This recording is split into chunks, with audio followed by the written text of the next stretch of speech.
criatividade. E o assunto é empreendedorismo.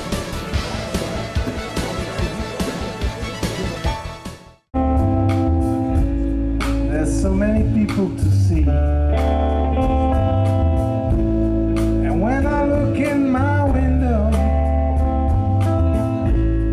there's so many people to be. Estamos aqui com o Nuno Mideles, que acabou de finalizar um show aqui no Parnaíba, no Festival de Jazz e Blues. Nuno, como é que você vê o espaço do jazz e do blues no Brasil hoje? Ele é mais complicado do que parece? Como é que é? O jazz e blues é complicado no mundo inteiro. Tá, é? Não é só no Brasil. O Brasil tem umas complicações porque a mídia oficial, digamos, a grande mídia, TV Globo? TV Globo, etc., considera cultural. Quer dizer, o povo tem a tendência a achar que é cultural é o que sai ali. E ali sabemos, sertanejo, pagode e tal. Que assim, não condeno nem pouco mais ou menos, pelo contrário, são expressões. Mas não é dedicado o mesmo espaço para jazz, blues ou rock, etc. Mas isso não é um fenômeno especificamente brasileiro. Nos Estados Unidos, onde o blues é bem maior, é o samba deles, é claro que a divulgação é maior, mas também não é... também tem o mainstream, que é a Madonna e o Michael Jackson, e o blues fica lá nos guetos. Como fica também, ou talvez onde fique menos é na Alemanha e na Suécia, onde quase se torna a música oficial, né? O jazz, o blues, são sociedades mais refinadas do ponto de vista de musical, gostam de música clássica, erudito, jazz,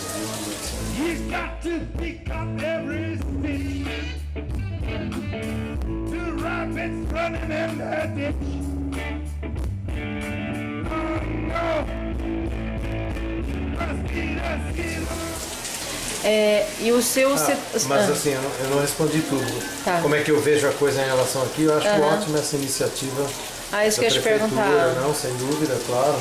Porque o que acontece é que as pessoas não gostam de certas coisas, elas de fato não gostam. As coisas não lhes são dado conhecer. Desconhecem. Então, ninguém pode gostar de um negócio que não conhece. Né? E aí quando você faz coisas assim, as pessoas ouvem e falam, nossa, que legal. E passam a gostar. Passam a procurar, saber o que é. Então... Vale a pena então ter um festival, mesmo que seja anual, ter alguma coisa nessa acho linha. Que devia encher de iniciativas. Ninguém pede os estádios que são da Madonna e do Michael Jackson. Justin Bieber. E do Justin Bieber. Mas que sejam as praças que são do povo, que mostrem música erudita, mostrem teatro, mostrem. Não estou falando só de jazz e blues, que mostrem todos os tipos de manifestações culturais, para não ficar aquela coisa estereotipada que é só aquilo, que é o lance, que é o axé, o pá. Não é, tem um monte de coisa. Pode ver, as pessoas estavam curtindo pra caramba, pulando e gritando, e não era axé, né? Curioso isso, né?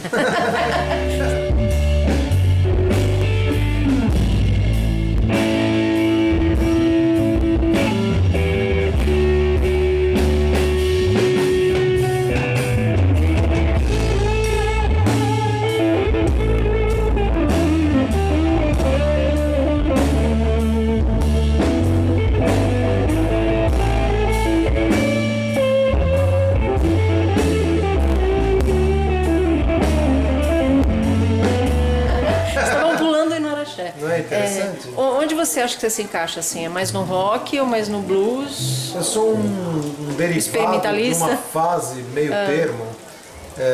É uma boa pergunta, eu gostei disso. Experimentalista eu sou sempre, porque agora mesmo fiz um disco de blues com eletrônica, com hip hop misturado com... Porque eu acho que as coisas não podem parar e se você quiser manter as coisas num nível mais popular e não num acervo de museu, você deve mesmo ficar misturando. Então, tipo, quando o Eric Clapton, que todo mundo sabe, é um bom exemplo, ele pegou os caras que ele gostava, que eram Howlin' Wolf e o Robert Johnson, que já não era o que ele fez, e injetou eletricidade, psicodelia e rock and roll. Então, hoje, quando você mistura eletrônica, as pessoas podem pensar, mas você está profanando o blues. Bom, o Clapton eles acham que está profanando o que o outro já profanou, sem saber que o outro já copiou, né? Profanou entre aspas. Mas, putz, eu esqueci, mas eu queria tanto responder o que você tinha perguntado, mas eu...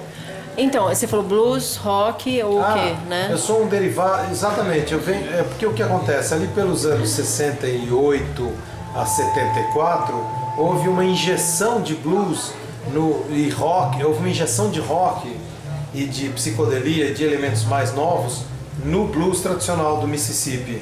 Isso foi o Clapton, Jimmy Page, o Led Zeppelin, aquela coisa toda, e foi a época dos Guitar Heroes, Jimi Hendrix, Eric Clapton, Santana, etc. Então eu sou um fruto dessa época, um cara Essas são as suas influências. Que é um blues rock, na verdade a gente pode chamar de blues elétrico ou blues rock. Agora, dizer que o cara é bluseiro sem ser roqueiro é possível. Exatamente. Ou que o cara é roqueiro sem ser bluseiro é muito difícil. E aquilo que você disse lá, o rock está morrendo? Eu falei, né? Falou.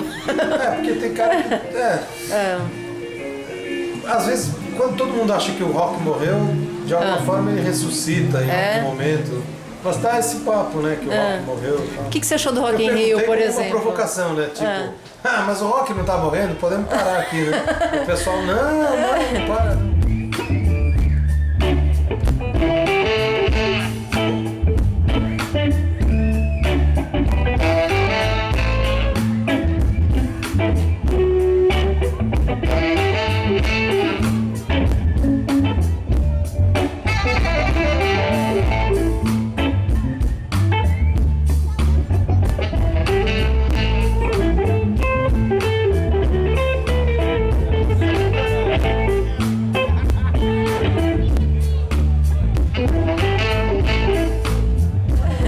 O que você achou do Rock in Rio, por exemplo? Aquele som eletrônico, tinha axé no meio também, tinha de tudo, né? Eu sou um pouco chato nessa questão, eu acho que se é rock, então não tem que ter outras coisas, não tem que ter axé.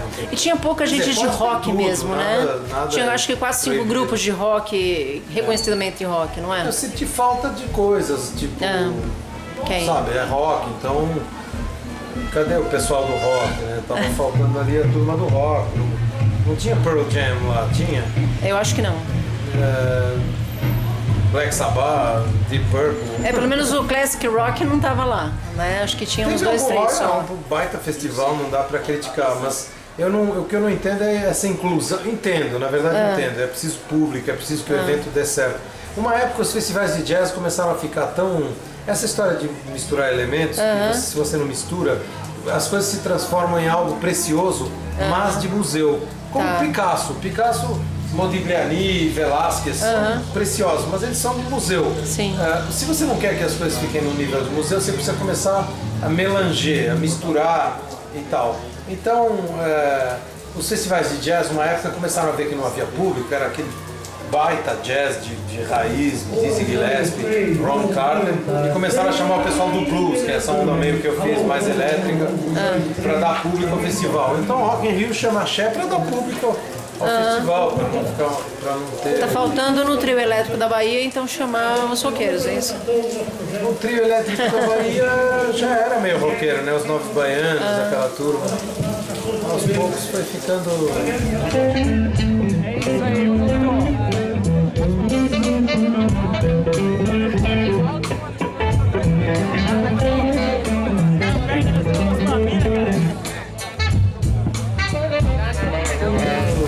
Tudo axé, né? E os CDs, os discos? O último que você gravou, qual foi? É um disco chamado Free Blues, que é um nome pretensioso, porque meio faz uma alusão ao free jazz, que era Miles Davis.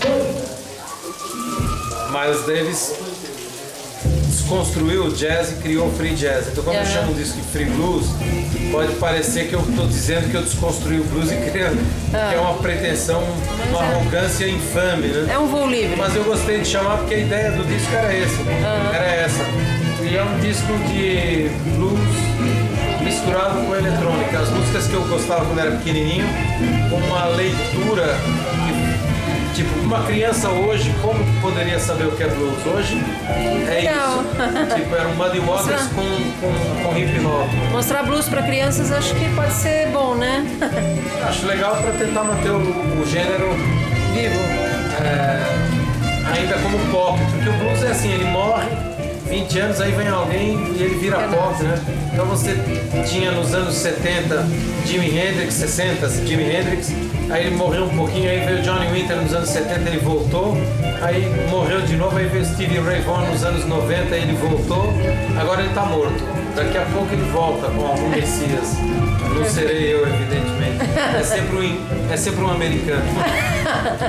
Tá bom, muito obrigada, Nono. Obrigado pelo carinho. Desculpe, naquela hora não podia. Imagina. Primeiro torneio do aniversário da cidade.